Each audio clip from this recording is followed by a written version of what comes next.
the rich people cringe and say, don't tell them that, Robert? Yes. Don't tell people what you know. Right. Keep them poor. So my father was the head of education, PhD, all that stuff. I go home and ask him, said, why don't we learn about money in school?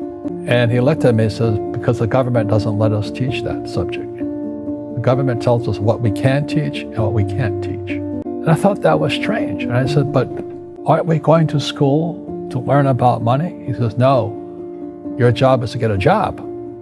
I said, but you get a job to earn money. He goes, no, you're supposed to just get a job. I went, no. Isn't the purpose of a job to earn money? He goes, you're correct. I said, so why don't I just learn about money? I can skip the job part. And he got flustered and he said, if you want to learn about money, why don't you ask your best friend's father about money? And I said, why? That's Mike. I asked him. He says, because Mike's father is an entrepreneur.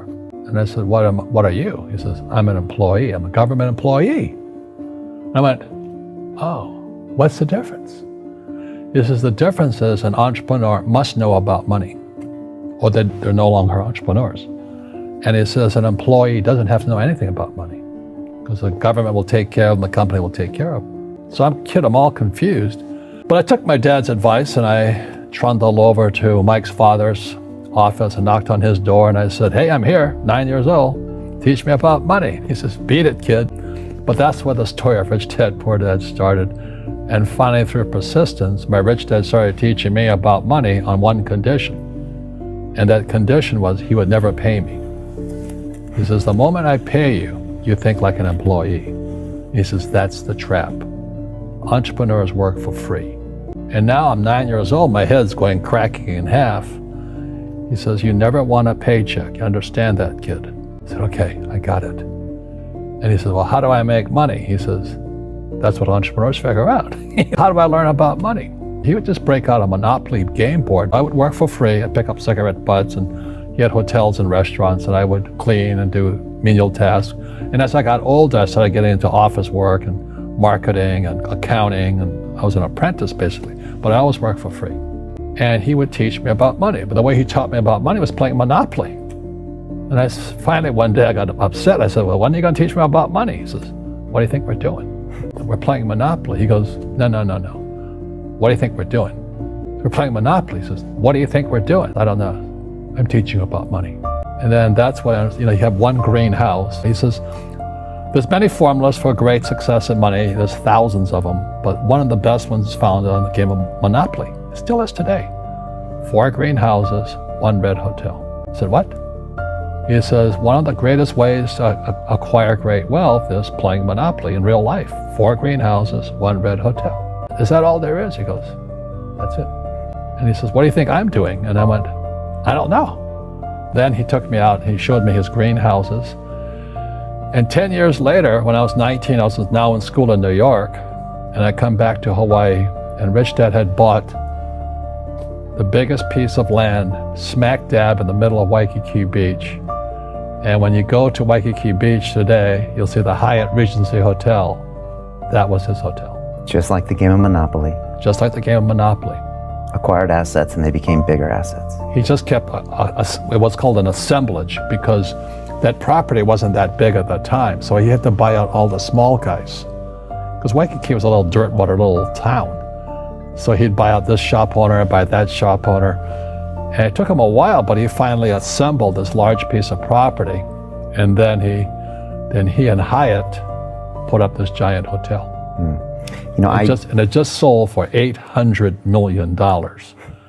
So that's how I learned about money. I've had financial crashes. I've had people stab me in the back, but they're all good because I grow from it. That's spirituality. Right. People who are afraid of making mistakes, like they teach in school, they don't ever grow, because spirituality is there's good and there's bad, there's right and there's wrong, there's up and there's down. Most people only want to be right. They only want to be positive. Well, you can't have that. That's not reality.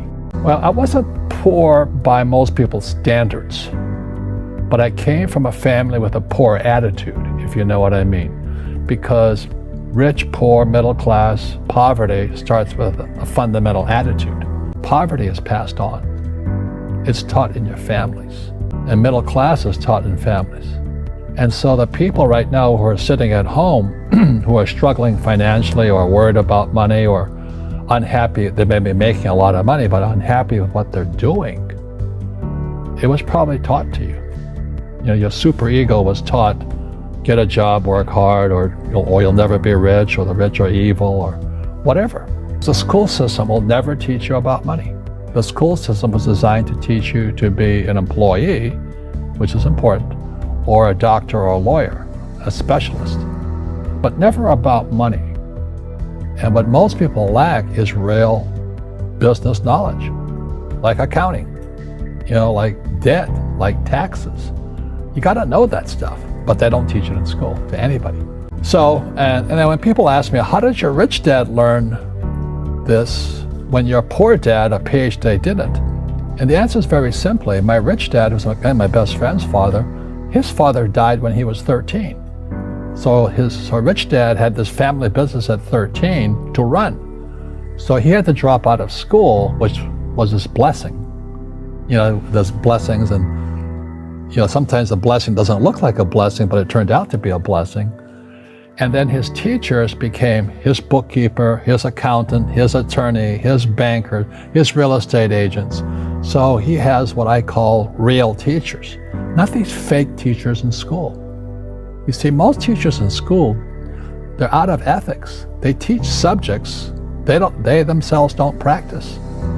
I asked the teacher, I said, I'm in my third year of calculus now. It was called strength of materials. I said, am I ever going to use this stuff? He goes, no. I said, why do you teach it? He says, because I get paid. I said, do you ever use it? He goes, no. And that's why, you have to, in life, one of the things I suggest to people, you got to find a real teacher versus a fake teacher. And a fake teacher is somebody who doesn't do what they teach. And a real teacher is doing what they teach every day. So my accountants, my attorneys, they're in it every single day. That's how I learn, because every day I'm solving problems in my business. So I have accountants and attorneys and bankers and all these people on speed dial because I'm solving problems with my team.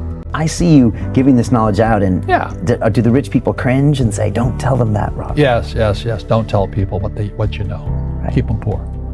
But unfortunately, the poor, as was in the Bible, I'm not real religious, the poor will always be amongst us because it starts up here. Right, it's that fear mentality. It's in their words, and the words become flesh. Again, I'm not really religious. I flunked out of Sunday school also. But when they say I can't afford it or I can't do that, they go down. They become what they say. My PhD daddy says, what do you think I am, made of money? I can't afford that. And my rich dad would say, that's why he's poor. Poor people say, I can't afford it, I can't do that, I don't have time. Because it's an escape. It's an escape. You know what I mean? It's easy to say, I can't afford it. And your rich dad used to say what instead of, I can't afford it? How can I afford it? How can I do that? What would it take, or why should I do that? He says that a question opens the mind, a statement closes the mind. See, when you say, I can't afford it, your mind shuts down, and you become what you say. Rugby is a team sport, but so is soccer. The rules are different. And other people are golfers. They play by themselves. And so everybody's different. So my game financially is business, number one. Second is real estate. So what I say to young people is, you find your game.